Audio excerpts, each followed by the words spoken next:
요한복음 7장 53절부터 8장 20절까지의 말씀입니다. 자, 요한복음 7장 53절 제가 먼저 읽겠습니다. 다 각각 집으로 돌아가고 예수는 감람산으로 가시니라. 아침에 다시 성전으로 들어오시니 백성들이 다 나아오는지라. 앉으사 그들을 가르치시더니 서기관들과 바리새인들이 음행 중에 잡힌 여자를 끌고 와서 가운데 세우고 예수께 말하되 선생이여 이 여자가 간음하다가 현장에서 잡혔나이다. 모세는 율법에 이러한 여자를 돌로 치라 명하였거니와 선생은 어떻게 말하겠나이까. 그들이 이렇게 말함은 고발을 할 조건을 얻고자 하여 예수를 시험함이로라. 예수께서 몸을 굽히사 손가락으로 땅에 쓰시니 그들이 묻기를 맞지 아니하는지라. 이에 일어나 이르시되 너희 중에 죄 없는 자가 먼저 돌로 치라 하시고 다시 몸을 굽혀 손가락으로 땅에 쓰시니 그들이 이 말씀을 듣고 그 양심의 가책을 느껴 어른으로 시작하여 젊은이까지 하나씩 하나씩 나가고 오직 예수와 그 가운데 섰는 여자만 남았더라. 예수께서 일어나사 여자 외에 아무도 없는 것을 보시고 이르시되 여자여 너를 고발하던 그들이 어디 있느냐? 너를 정죄한 자가 없느냐? 대답하되 주여 없나이다. 예수께서 이르시되 너를 정죄하지 아니하노니 가서 다시는 죄를 범하지 말라 하시니라. 예수께서 또 말씀하여 이르시되 나는 세상의 빛이니 나를 따르는 자는 어둠에 다니지 아니하고 생명의 빛을 얻으리라. 바리새인들이 이르되 내가 너를 위하여 증언하니 내 증언은 참되지 아니하도다. 예수께서 대답하여 이르시되 내가 나를 위하여 증언하여도 내 증언이 참되니 나는 내가 어디서 오며 어디로 가는 것을 알거니와 너희는 내가 어디서 오며 어디로 가는 것을 알지 못하느니라. 너희는 육체를 따라 판단하나 나는 아무도 판단하지 아니하노라. 만일 내가 판단하여도 내 판단이 참되니 이는 내가 혼자 있는 것이 아니요 나를 보내신 이가 나와 함께 계심이라. 너희 율법에도 두 사람의 증언이 참되다 기록되었으니 내가 나를 위하여 증언하는 자가 되고 나를 보내신 아버지도 나를 위하여 증언하시느니라. 이에 그들이 묻되 내 아버지가 어디 있느냐? 예수께서 대답하시되 너희는 나를 알지도 못하고 내 아버지도 알지 못하는도다. 나를 알았더라면 내 아버지도 알았으리라.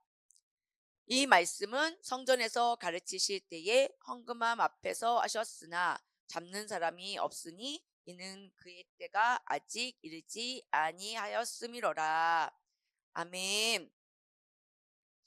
네, 오늘 말씀은 어제에 이어서 초막절 그 가운데 일어나는 이야기입니다. 초막절 행사 중에 물 의식이 있고 빛 의식이 있다고 해요. 그래서 어제는 우리가 생수의 강은 물 의식을 행하고 있던 그런 그 사람들에게 이제 나는 나에게 와라. 나는 나를 믿으면 영원히 목마르지 아니하리라 이렇게 말씀하셨고 그때 그 나는 뭐뭐다라고 말씀을 하셨어요. 그런데 오늘 말씀도 나는 세상의 빛이다라고 말씀을 하시면서 이제 이 말씀들이 이어가고 있거든요.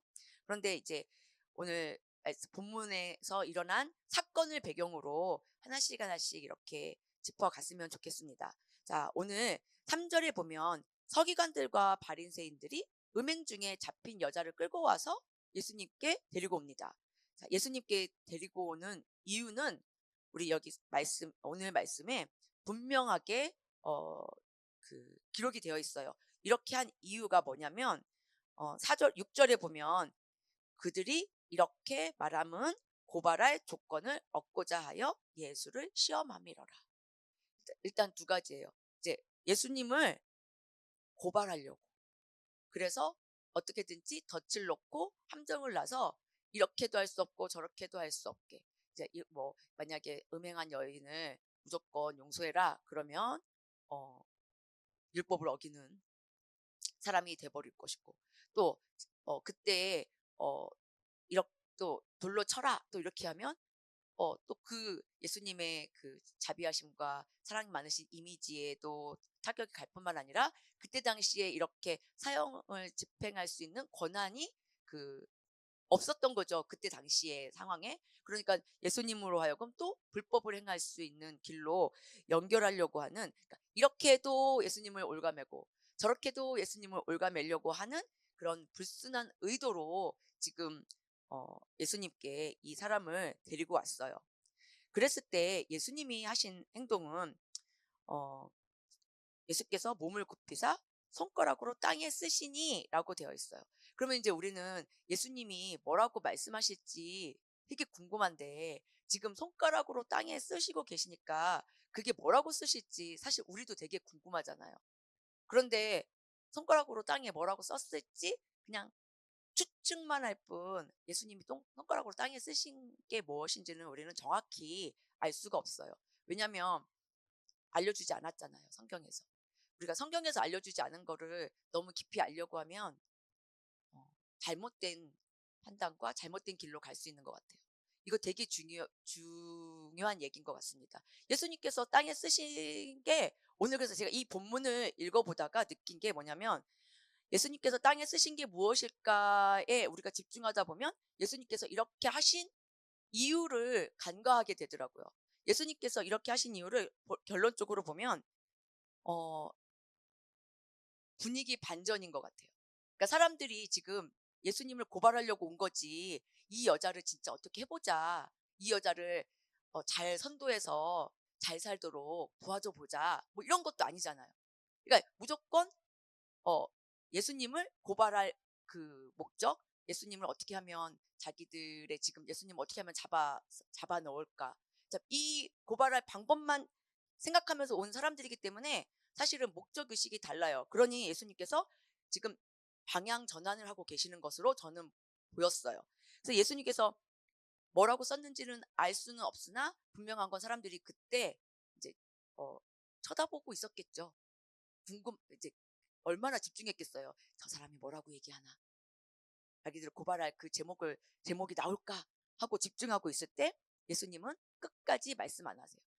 그러신데 또 물어보는 거죠. 그들이 또 물어본다는 거예요. 그런데도 계속 하시다가 예수님께서 몸을 굽혀 땅에 쓰시다가 뭐라고 말씀을 하시냐면, 일어나서 너희 중에 죄 없는 자가 먼저 돌로 치라 하시고 이렇게 말씀하세요.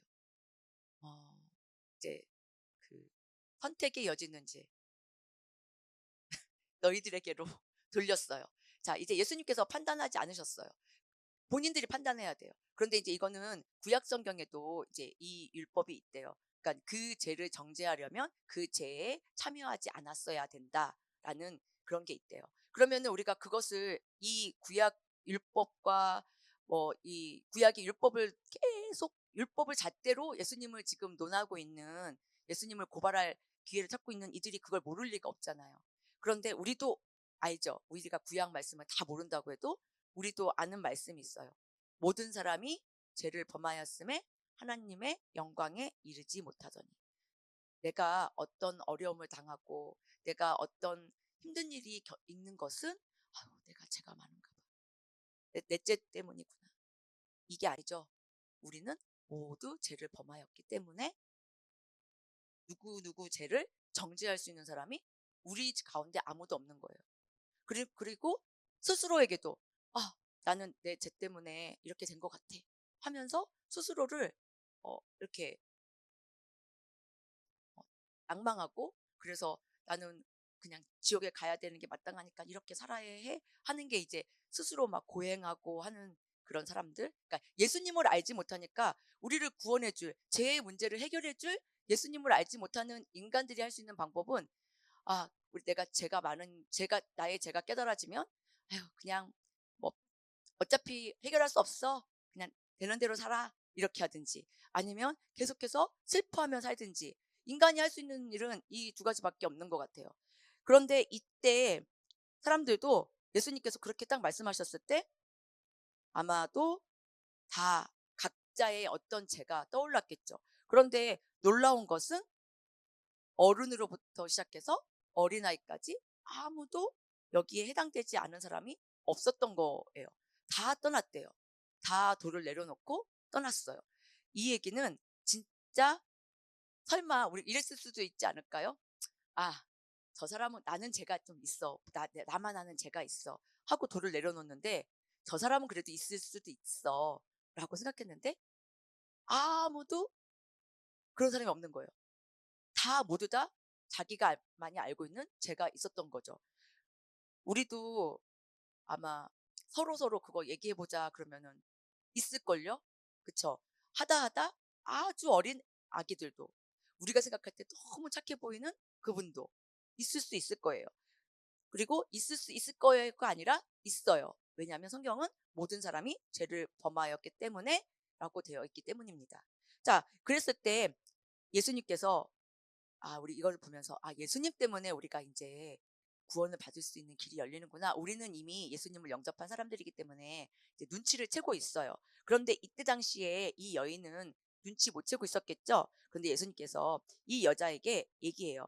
자, 너를 고발하던 자들이 어디 있느냐? 너를 정죄한 자가 없느냐? 이렇게 말할 때 주여 없나이다. 예수께서 이르시되 나도 너를 정죄하지 아니하노니 가서는 다시는 죄를 범하지 말라 하시니라 이렇게 말씀하세요. 일단 예수님이 막 그래 이제부터 좀 죄 좀 따져보자. 만약에 오늘 우리가 예수님 믿겠다고 왔는데 자 이제부터 너 죄가 어땠는지 하나하나 따져보자. 이렇게 얘기했으면 우리 예수님 앞에 설 자가 아무도 없죠. 그런데 오늘 예수님은 이 여인에게처럼 이렇게 말씀하세요. 나도 너를 정죄하지 않는다. 이제 가서 다시는 죄를 범지 말라 이렇게 말씀하세요.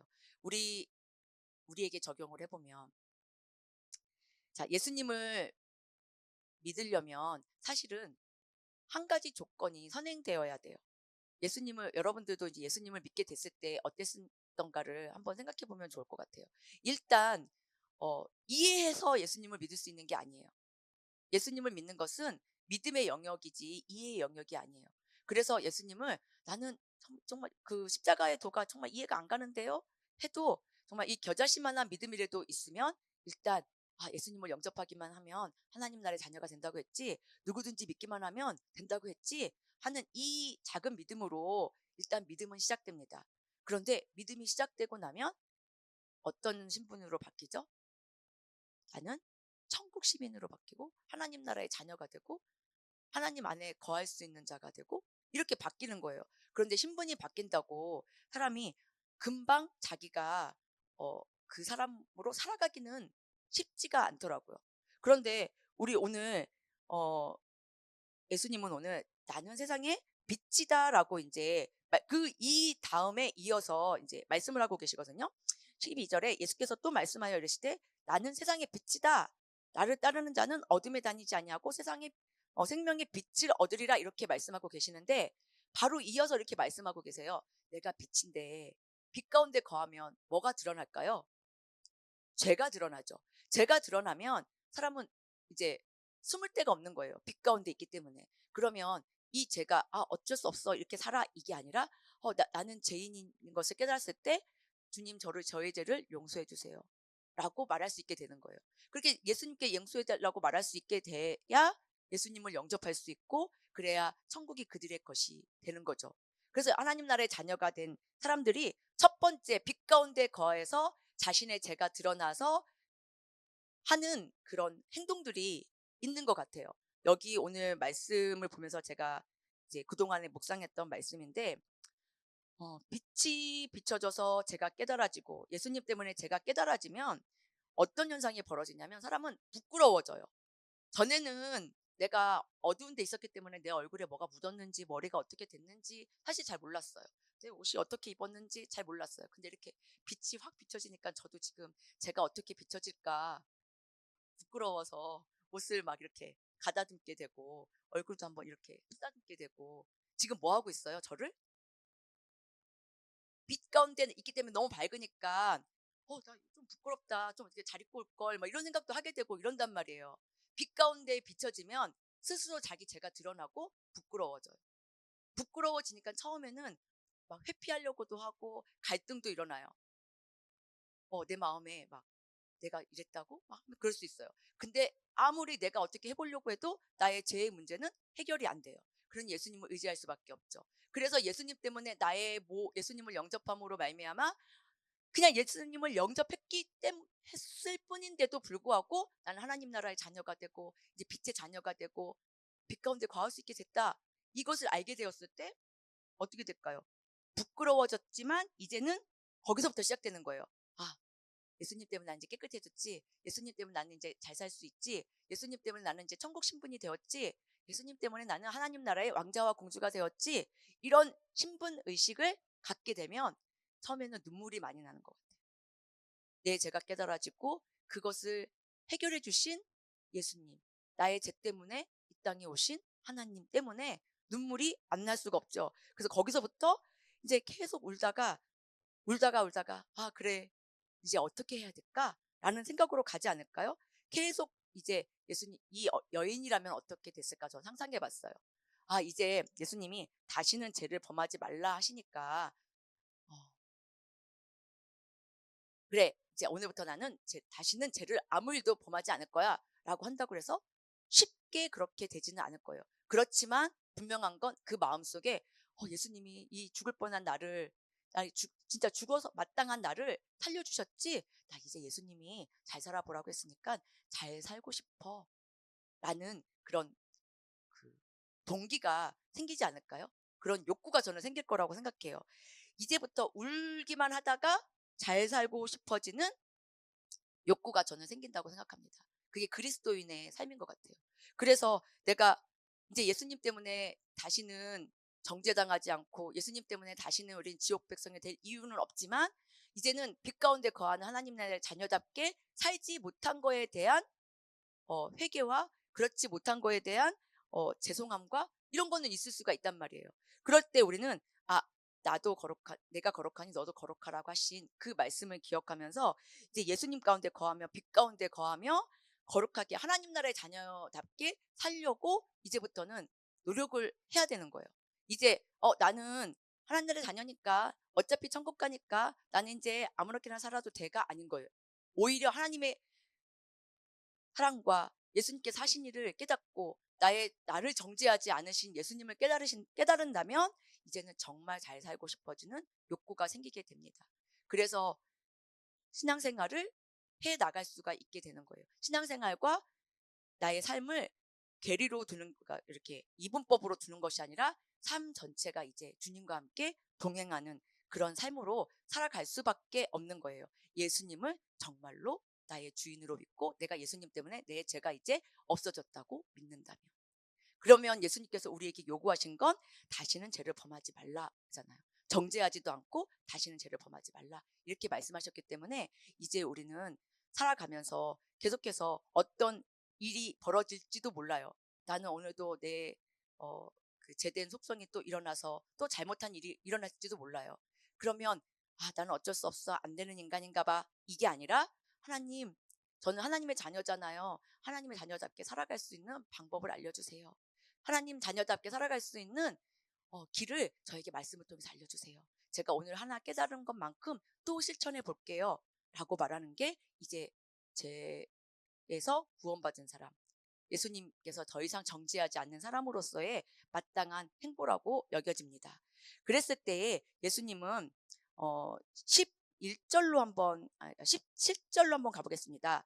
너희 율법에도 두 사람의 증언이 참되다 기록되었으니 내가 나를 위하여 증언하는 자가 되고 나를 보내신 아버지도 나를 위하여 증언하시느니라. 또 19절에 보면 예수께서 대답하시되 너희는 나를 알지도 못하고 내 아버지도 알지 못하는도다. 나를 알았더라면 내 아버지도 알았으리라. 이렇게 말씀하세요. 자, 예수님께서는 이런 얘기를 우리가 이제 할 때 어떤 사람, 아직 예수님을 영접하지 못한 사람들이 볼 때는 이해할 수 없는 영역인 거예요. 그러면 이 신앙생활을 정말 삶과 예배가 하나가 되는 생활을 해야 하는 것은 하나님을 아는 자, 예수님을 아는 자, 예수님을 영접하는 자들에게 요구되어지는 조건이에요. 예배드리세요. 예배드리세요. 전도하세요.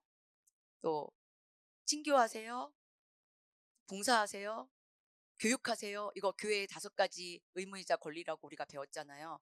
이 모든 것들을 해야 되는 것은 예수님을 구주로 영접한 사람, 예수님을 주인으로 영접한 사람들에게 요구되어지는 것들이거든요. 오늘 나에게 주어지는 이 요구가 어쩔 때는 좀 버겁게 느껴질 때가 있을지라도 이것은 빛의 자녀답게 살아가기 위한 하나님의 하나님께서 우리에게 허락하신 권리이자 의무라고 이제 믿고 이것을 해 나가다 보면 우리는 이제 하나님 나라의 자녀답게 살아갈 수 있는 줄 믿습니다. 빛 가운데 거해야만 가능한 일이겠습니다. 자, 나는 세상의 빛이다라고 말씀하신 예수님을 확실하게 믿는다면 오늘도 빛 가운데 거하는 자처럼 나를 돌아보며 살아가는 우리 청주상록수교회와 제가 됐으면 좋겠습니다. 네, 기도하시겠습니다. 사랑이 많으신 하나님, 하나님, 세상은 예수님을 알지 못합니다. 세상은 예수님이 어떤 분인지 알지 못하기에 오늘 나오는 바리새인들처럼 무조건 고발할 조건을 찾으며 어, 우리를 고발합니다. 하지만 그래서 우리를 또 기독교인들을 그리스도인들을 또 욕하기도 합니다. 하지만 아니, 우리가 오히려 제가 모든 사람이 죄를 범하였기 때문에 그 어느 것도 우리가 넘어갈 수 없고 피할 수 없는 길에 서 있지만 예수님 때문에 우리의 죄는 이제 용서받음 되었고 우리는 하나님 나라의 신분이 되었다라는 것을 예수님을 영접한 우리는 이제 알고 믿기에 오늘도 빛 가운데 거하며 하나님 나라의 자녀답게 살아갈 수 있는 힘을 주실 줄 믿습니다. 우리는 이제 하나님 나라의 자녀가 되게 해주세요가 아니라 하나님 나라의 자녀답게 살아갈 수 있도록 도와주세요라고 기도할 수 있는 우리 모두가 되게 도와주시옵소서. 예수님의 이름으로 기도드렸습니다. 아멘.